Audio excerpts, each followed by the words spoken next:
Who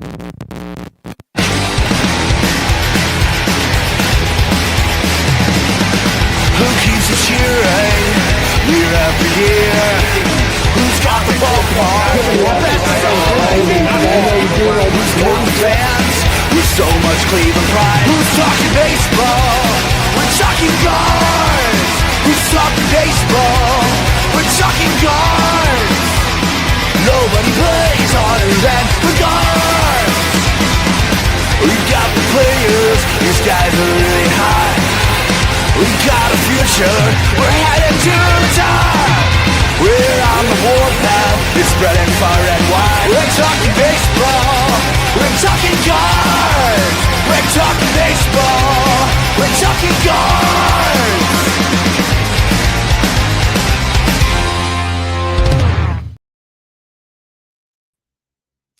Welcome back, Guardsmaniacs. We are live, and man, what a day it is to be a Guardians fan, because we have our guy back, man. Jose Ramirez is back, and he was in the lineup last night, and he did not disappoint. Came back, was 2 for 5. We got Jose back. Doing Jose things. Yeah, man, and he was just as good as making a trade here. And the Guardians they came back, but had a little bit of an offense. But the Guardians, they did not win last night. So here we are. But it's good to see the offense. The offense is awake. They've that's 24 runs in a 3-game series so far, and we got one more today, of course, against Minnesota. But 24 so far. I mean, that's like a 5 or 6 game series for the Guardians on average. They average 4 runs. Yeah. So here we are. We're a game back here, coming into a week before the trade deadline. And, there's a lot of people that didn't think that, the Guardians would even really be in this position, given that they don't really spend a lot of money going, they don't spend a lot of money in free agency. And, they really go young every single year. And, go ahead. Right. And the expectations weren't really high. They weren't really high this year. I mean, at least in the national media's eyes, we might have felt more positive because of what happened last year.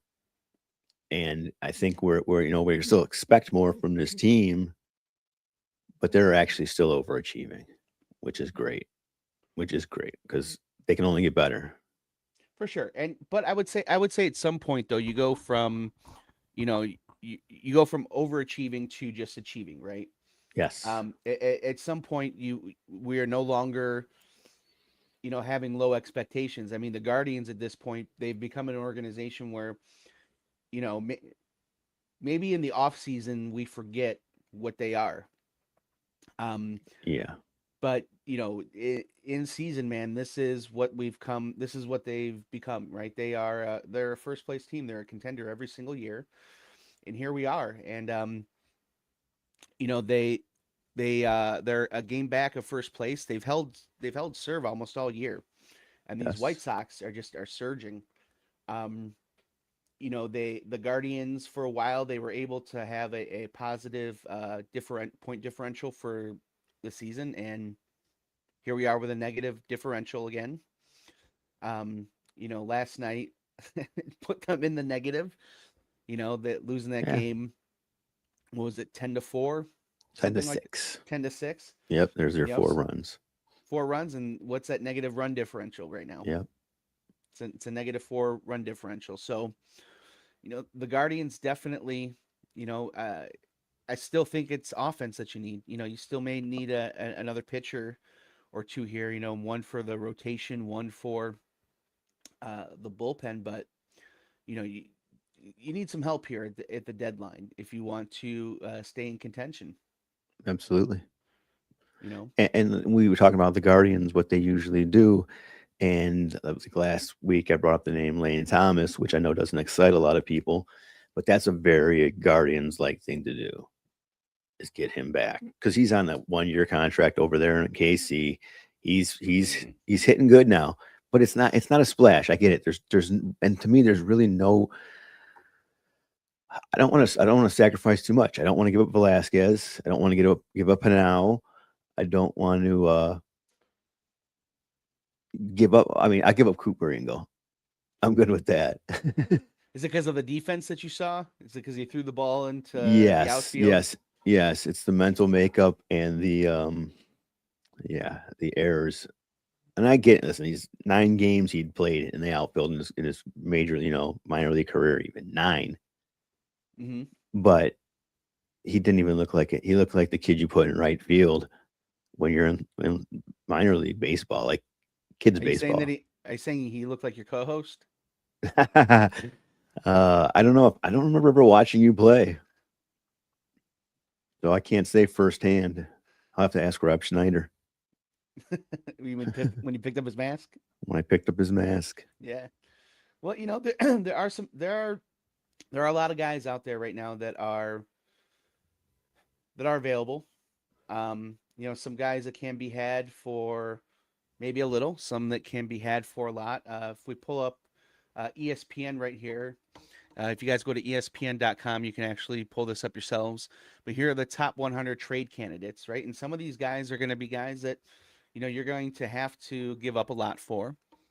With Tarek Skubal, we definitely know that's not going to be in the price range here. But now we start to get to guys here that, I'm definitely interested in. Byron Buxton is somebody that I'm willing to give up one of those guys for, even though he's an in-division guy. What about you? Is Byron Buxton somebody that you're willing to give one of those top prospects up for? Potentially, yeah. I mean, even a guy like Watson maybe would be an option since you're putting somebody else in the outfield there. Watson's a guy that you like. I do. I really like Watson. I don't think he's ready yet. I'm glad he's going to get to bat every day down in the minors. Mm-hmm. He had 3 walks to 32 strikeouts, striking out 30% of his at bats. So there was so much to like about him. I enjoyed watching him play. So looking forward to him coming back. Mm-hmm. So I'd like to keep him. But there's plenty. I'm sure there's plenty of other guys that would we could pass on. So here's a look at, some of our top prospects here, in the ranking. These are all according to ESPN. And then, here's, some of the ones that, have graduated. And then, so Khalil Watson's, one of the ones that we were just talking about here. So, talking about, and I can never say his name right. Is it Janelle? Angel Hanau? Angel Hanau. Yeah. Ralphie Velasquez, those are, the thing about Hanau is that there's nowhere to put him. Right. There's no future spot because you got, Rocchio, who's not going anywhere for a while. You've got, Bazana. Bazana, who's not going anywhere for a while, And people say put up Bazana in the outfield. I just don't know about that. I don't think his arm's good enough. He's like one of the klutziest players I've ever seen. Mm-hmm. His defense, he stumbles over his own feet when he's fielding balls a lot of times, and maybe he'll get better at that. Mm-hmm. But it's just weird for me to see. And every time there's a ball hit to him, I'm not, not counting it out until the umpire goes like this. But there's no sure ones with him. I mean, so you don't envision him out in center field? Never. Bazana, okay. No. I mean, we'll see, Yeah. We'll see. I definitely respect that opinion. But if that's the case, then I mean, Hanau then definitely is a trade piece, Yeah. He's definitely somebody that you gotta put in a deal and you gotta sell high on. And if he's moved his way up to your number 1 prospect, there's, he doesn't get any higher than what he is right now. Right. Nope. In Cooper Ingle, so right now, I guess what I'm saying is that for the guys where they're ranked in your farm system, some of them, there's nothing to do other than put them in a package really at this point. Right. But hopefully they would stray from trading any of the pitchers because, we got Cal Steffen on there, but he is going to be out for the year. And Liam Peterson is just a, rookie. I mean, these college pitchers have advanced fast in these past few years. So Peterson could be here before we know it. Well, Peterson, you can't trade because he was just drafted. That's true. Very true. But there's only I only see two real prospects, pitching prospects on there, and Doty's been fantastic. Mm-hmm. So I wouldn't trade him right now. He just looks like he's going to be another top starter for this rotation in the future. Yeah, I mean, it's very interesting. It's not very often that you see the Guardians with their top prospects being, all hitters. Yeah, But here you are, and it's nice to see some outfielders there. But you have a couple infielders here with no spots for him really. Even Ralphie Velasquez. I right. still think that Manzardo is your guy there at first base. So So you do have some, as much as there are some opinions out there where people don't want to trade these guys, and that's fine, but you don't have anywhere to put them. So that brings me to where we're talking about some of these guys that could be available. So if I bring these guys back up here, one moment, take down. So one thing I'm not very good at here on this show is technology, as you guys can see. and you're the better of the two between us. Yeah, I know. All right, so if we bring it back here, we see some of the guys that are available. So we got Byron Buxton. I think we definitely have the bullets available to get some of these guys up here that could be available. Joe Ryan, he has another year after this. What do you think it would take to get Buxton? I mean, you're definitely talking about Hanau and a Velasquez in a deal. Mm-hmm. I think you're talking your top two prospects. And what's Buxton till 2029? He's signed At $15 million a year. 15. I mean, that's not a ton. It's not a ton, relatively speaking. The only problem is his injury history. Yes. So this is a guy that you can play in center field and DH. You just have to worry about keeping him healthy. But at $15 million a year, I mean, this is a guy that's custom made for the Guardians. And not that this means anything, but he definitely wants to stay in Minnesota. They seem to make that clear on the broadcast last night. Mm-hmm. That, and the other day on the broadcast, that he is having fun. This is the most fun he's ever had playing baseball. Like, this Minnesota team that they have might not record wise look like, be achieving what they want, but as a team, they're like a close knit team. Like they stay together and play cards and games after the games in the locker room. They're always hanging out with each other. So it's a close knit team. He might want to just stay around and be a part of that. I think he's got a no trade clause against the Wave, doesn't he? I haven't read that anywhere. Yeah. So let's say he does not. So he doesn't have the choice. Yeah, I haven't read that anywhere that he does. Yeah. Which doesn't mean that he doesn't.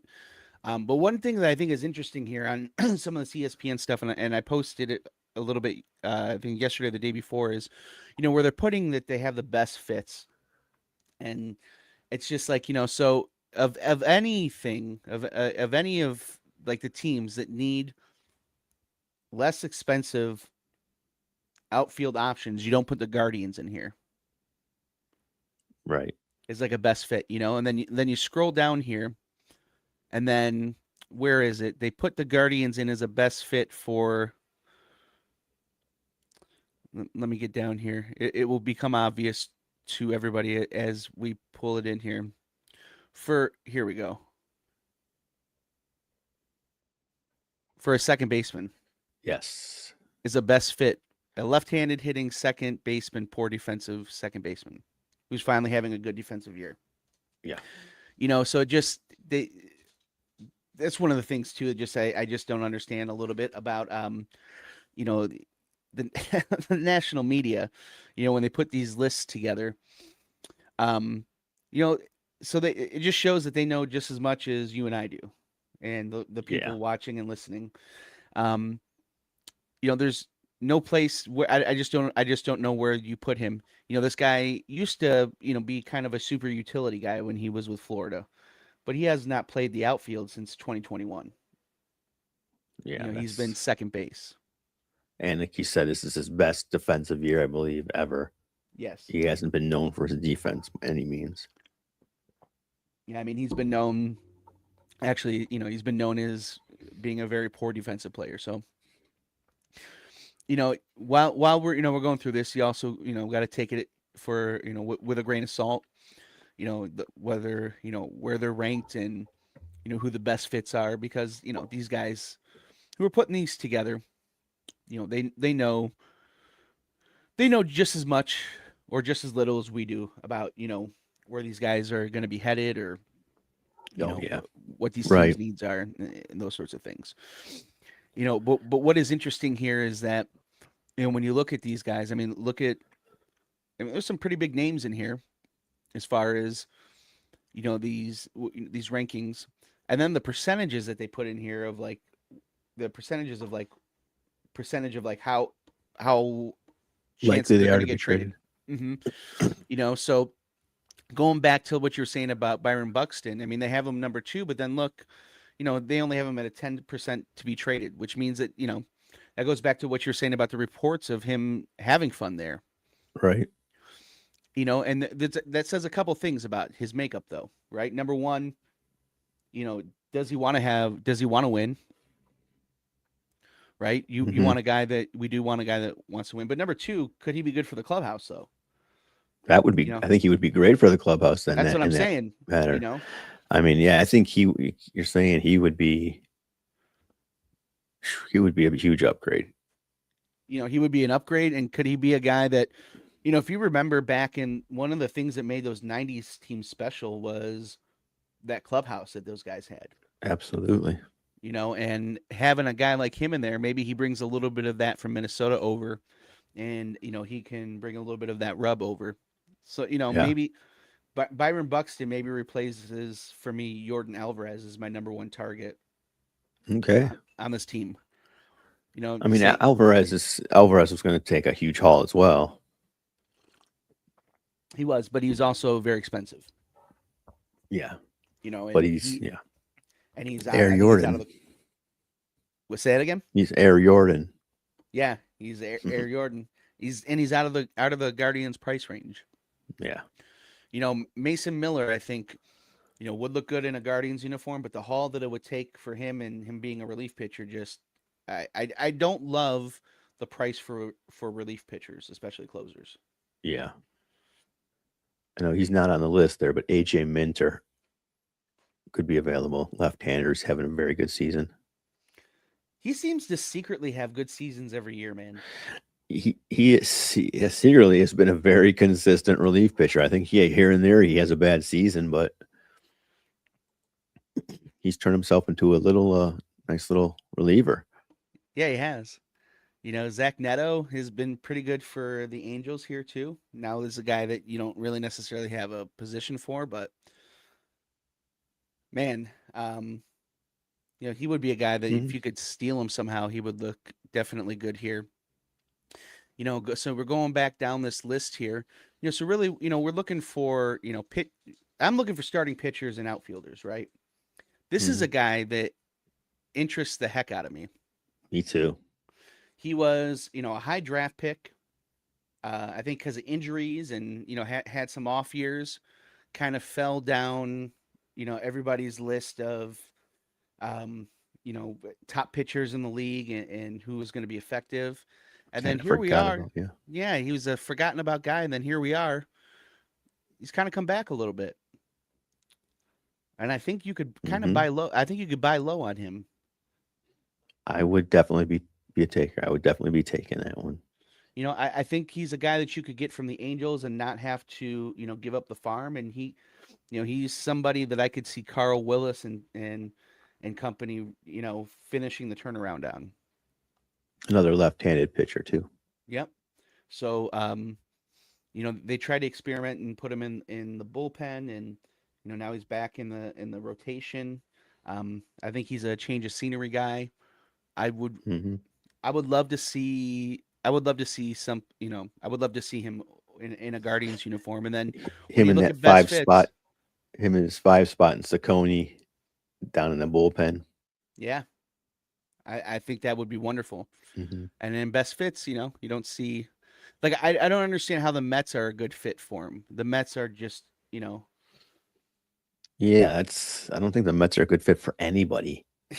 right now, And then speaking of the Mets, they have Frankie Lindor on here. Um, and Francisco Lindor is just, man, he has been so mercurial throughout his career. Um, just he's not having a good year. No, no. With the injury before that, he was still not hitting well. Hmm. Um, if I'm not a taker on this one, I'm going to No. pass on Lindor. We know what he's like. I don't think he would be good for this clubhouse. I think thinks he's a step above, better than everybody. Yeah, I'm not on. I think for the most part, once a guy is gone, he's gone. Yeah, There's sometimes in some sports, you bring a guy back. But I think especially once you trade a guy, you don't trade. You don't bring him back. Um, so Logan's popping in. They're saying we need to give up Rocchio and who are they saying we need to give them up for, Logan? Because depending on who it is, I might do it. If it is for Frankie Lindor, we're definitely not doing that. no, Or I'm not doing that, man. I would not Um, either. yeah. I don't know that I'm giving up anybody for Lindor and his $32 million. Now, if we're going back and we're talking about, Yeah, we're not taking that Lindor deal. He said Lindor. yeah, Lindor, yeah, I'm not doing that deal. Um, you know, if you're talking, if we're gonna do that for Lindor and they're gonna eat, 25 million a year of the 32 million, I'm I thinking don't know, about it. man. I just don't know still. I just think that his personality does not fit here. Maybe he could be one of those guys like, like Buxton and can find have a maybe the change of scenery will reinvigorate his love for the game, but it's just he doesn't seem to be there for sure when I watch him play. Yeah, I think that though that playing with the Mets can really just suck that out of you. Yeah. You know, yeah, and I think Logan saying that he kind of bashed us after he left, and that happens to a lot of guys, and Hmm. a lot. Albert Bell bashed us after he left, and I would have taken him back at any point in time too. Yeah. And Francisco Lindor, he doesn't like being called Frankie, so we won't say that either. That was where he bashed us. He doesn't like being called Frankie. Francisco Lindor doesn't. Um, Definitely is not Albert Bell and never had Albert Bell numbers. Um, but he listen, he came from a time, he played here at a time where, he was part of the turnaround here with Francona. Hmm. And he was here at a time where they looked like they were going to put money in this team, and then they sold the team off, basically. And his last year here was with what was during COVID. He Which talked was about he talked sad about because you didn't really see many. I didn't see many of the COVID games, and it was just yeah. yeah, it was just a sad way to end it. Well, he even talked about not really giving it his all during the COVID time, Hmm. which really I think soured the fans on him.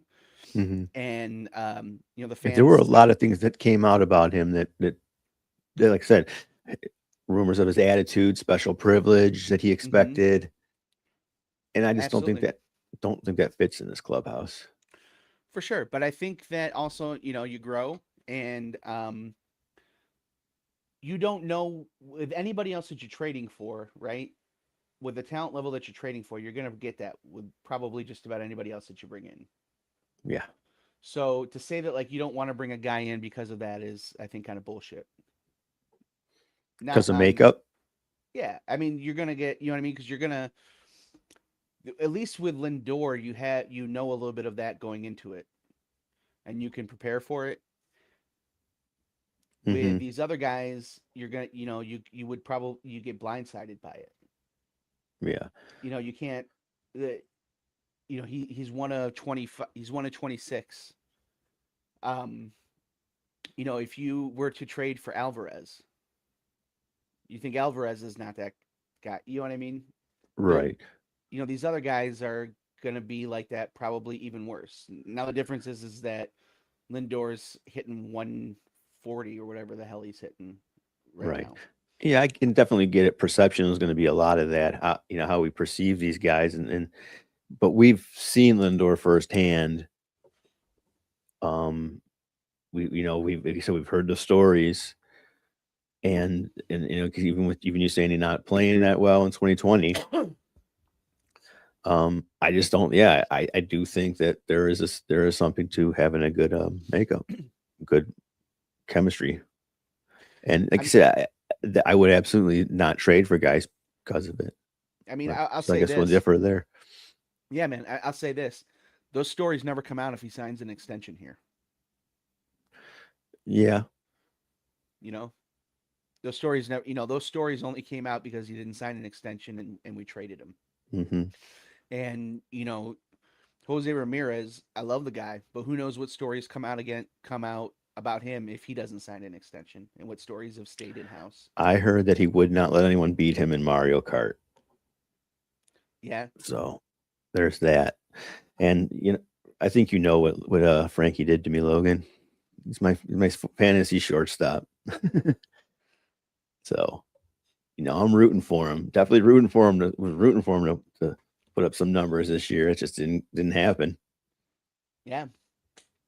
So that's one of the guys that's available out there. Um, Depending on how much money they eat up, I don't, whew, I don't know if I want to give them Rokio. Man,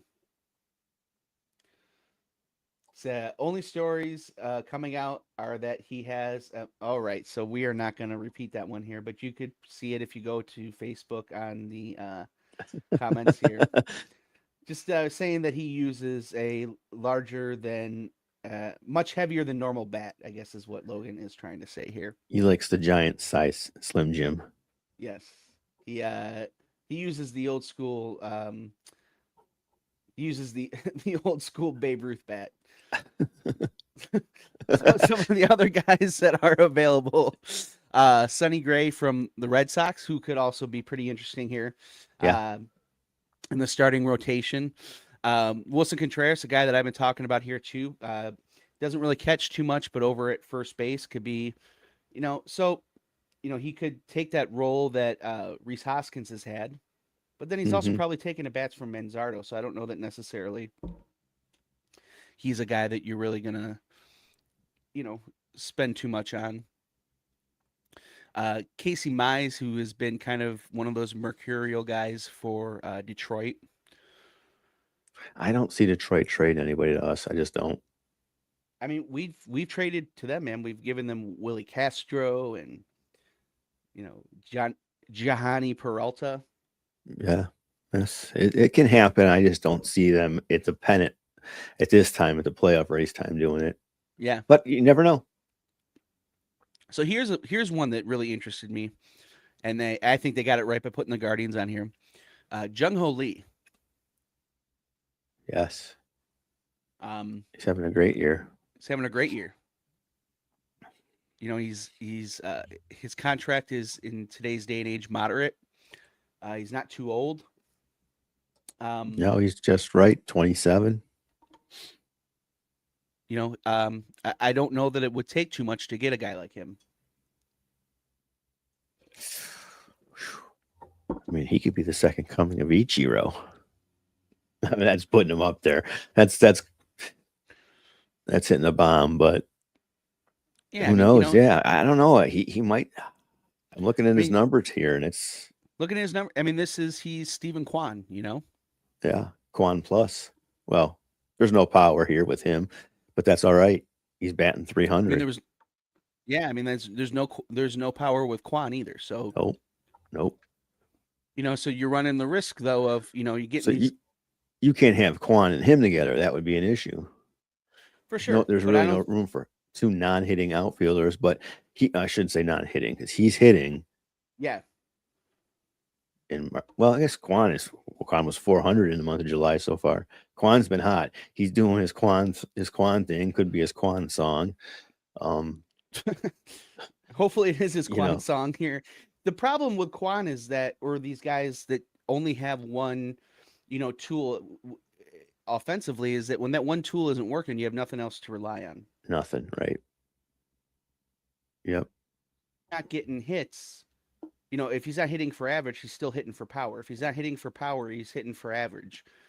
If he's not hitting for average or for power, he's walking. When Yeah. you get guys like, Quan, when they're not hitting for power, when they don't have power, when you're not hitting for average, you have nothing. So Right. trading for another guy like that is just, I think that's why, they put him in as like, rest of the season impact is moderate, just because like you're really just like running on a razor's edge there. And they do have him to the Guardians, huh? Yeah, Potential. as a good fit. Good fit. Kevin Gaussman is a rental from the Blue Jays, that could be available. So a good He's number 3 nasty. guy. He's nasty. He is. Josh Hader and Chapman could be available here. Here's a dude that interests the heck out of me as well. He was once a young. We'll get to that in a second there, Logan. He was once, yeah. Here's a guy that was a very young up and coming prospect for the Marlins, Sandy Alcantara. And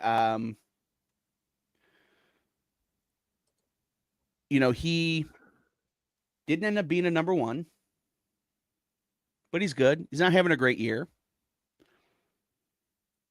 But man, is he a guy? But could he be a guy that the Cleveland coaching staff turns around?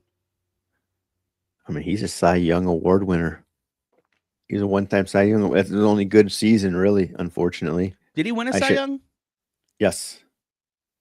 2022. Okay. And he finished. Where did he finish? 10th in MVP voting that year. So he's got a high ceiling. Yes. He's having a decent year. His strikeout rate's been down since he had his injury. It must have had Tommy John. Missed a full year. He must have had some kind of elbow surgery. Mm-hmm.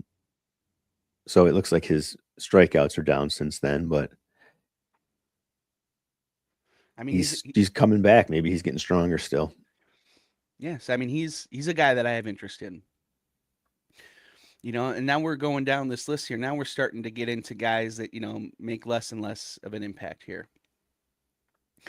And now we get guys that just don't have, profiles here, but there's still guys that, could be interesting here, for the Guardians.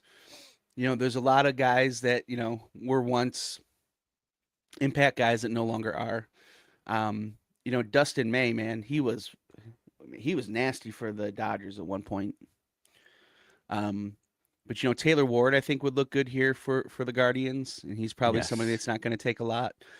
Trevor Rogers was a guy that I was interested in big time at one point in time, and he just, due to injury, just is not who he was. But I mean, if we're not going to go get, some of those guys we were talking about above, I think, Taylor Ward is a guy that we got to go grab. Yeah. I think Taylor Ward is a good fit. He's that another super utility guy, isn't he? So he's outfield. Taylor Ward's going to be is going to be in the outfield, right-handed power hitter. I don't know. Let's see how he's doing this year, Louis Robert. I mean, I did see an interview, and he said he'd be excited to come play here. Louis Robert? Yep. Yeah, I mean, he'd probably be. Go ahead. He said he said he would just love to play and put on our uniform and help try to get us another championship or a championship. I mean, I would be excited for him to not hit 210 as well, Yeah. It's been a long time since he's been it's been a long time since he's been, what he was supposed to be. Man, Yeah. think about if you're the White Sox, dude. 6-7 years ago, you had Eloy Jimenez and Luis Robert Jr., and Yeah. that was going to be the core of your offense. Uh-huh. And they just injuries just destroyed them. And look at them now. They retooled quite nicely. Mm-hmm. Who else? Yoan Mancada was going to be your third Kano. baseman. Tim Yep. Anderson was your Tim shortstop. Anderson. And then Jose Ramirez, I think, really just destroyed that team when he knocked out Oh yeah. Anderson. He knocked him. He knocked him into 300 lost seasons after that. That was. He sure did. He sure did. They were never the same. They never got up. That's. I mean, that's kind of incredible to think about. And the guy Tim Anderson's supposed to be the heart of that team, and Mm-hmm. really nobody stood up for him. I mean, really nobody. Nobody. He put his Mhm. gloves down first. He's initiated it. So it's like, dude, all right, how can we back our guy? He just For sure. put And us then in the line of fire technically, and the last not sleeper, agreeable. I'm looking for, man. Yeah, you got Joe Adele. I want That's Joe good. Adele. I want Yeah. Joe Adele, man. You got the glove. I don't care that his OPS is under 7. I don't care that he doesn't walk. Hmm. This dude has power. He hits the ball. He's got glove. He's got speed. There's just something there, man. Yeah, I'm a big on base guy, but you do need guys that just hit home runs. Yeah. You need everybody on the team, all the different types of players. And So I would, yeah, man. Joe Adele is a guy that they've got to if talking about like buying low on a guy too. I don't know how you buy low on a guy that has 15 home runs right now, but yeah, this is a guy that I think you got to get.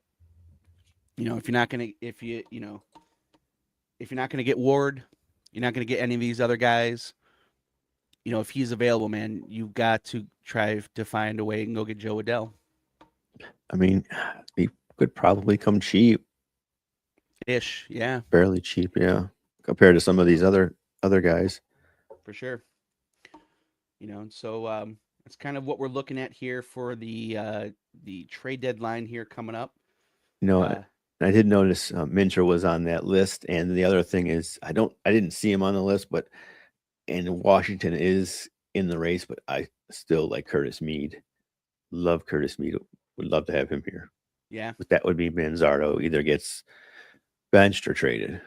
yeah. Why do you like Mead? Oh, just maybe because he's from Australia, and I just want like an Australian team. Okay. No, I just think he's like almost a 5 tool. He's like none of his tools may be top tier, but he's got a lot of tools. 6 stolen bases, 17 homers, 349 on base percentage. First, second base. According to Baseball Reference, he's an infielder, but I think he plays first base mostly. So, 25. He's young, right-handed bat. I mean, I don't know what to not like about him honestly. Awesome. Looking Man. at him.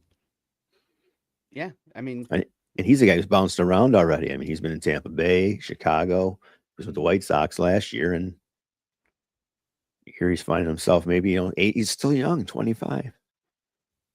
I mean, So there might be a reason too that he's bouncing around. he might be a jerk in the clubhouse. Yeah, he might be. He might be a prima donna. Might have to change. Logan says we're changing the name to the Cleveland Kangaroos. Sponsored by Vegemite. Maybe that's what it is. Maybe he brings that shit into the clubhouse and people are like, ugh. Yeah, they're like, get him out of here. No more Vegemite sandwiches over here. Mm-mm. All right, guys. So we are running up to it. I've got to get to my normal job here. Eric, you have some other stuff that you wanted to talk about here. So what I'm going to do here is I got to get to work. But you had other stuff that you wanted to hit, so I'm gonna leave you here to talk about those things. I think when you leave me here, I still can't control anything. Like I can't put up any of the graphics. Okay. So then what we're gonna do is we're going to just We leave could the just show end it. here. Yeah. We'll just end it here. All right, guys. Well, That thank sounds you good to very me. much, Guardsmaniacs, for listening in. You guys, we did not even mention this, so we're going to Oh, mention shoot, this right yeah. now. This Sunday. Do you have it? Do you have the video there? Can you No, load it up? All right, let me load this up here. sorry. It's okay. But So yeah, this well, we don't even have to load it. So this Sunday we are going to be at Dick's House of Sport, 2 p.m. Make sure you do come and check us out. It's out in Strongsville. We will be out there. Check out the Facebook page. It has the poster and all that up there. So if you want to come and see us, come check us out. We will be there Sunday at 2:00. And thank you for Dick's joining House us. of And Sports, Strongsville. I'm looking forward to it, man. yeah, man, we'll see you there at 2:00. And you guys have a good one. Go Guards. Go Guards. Bye, guys.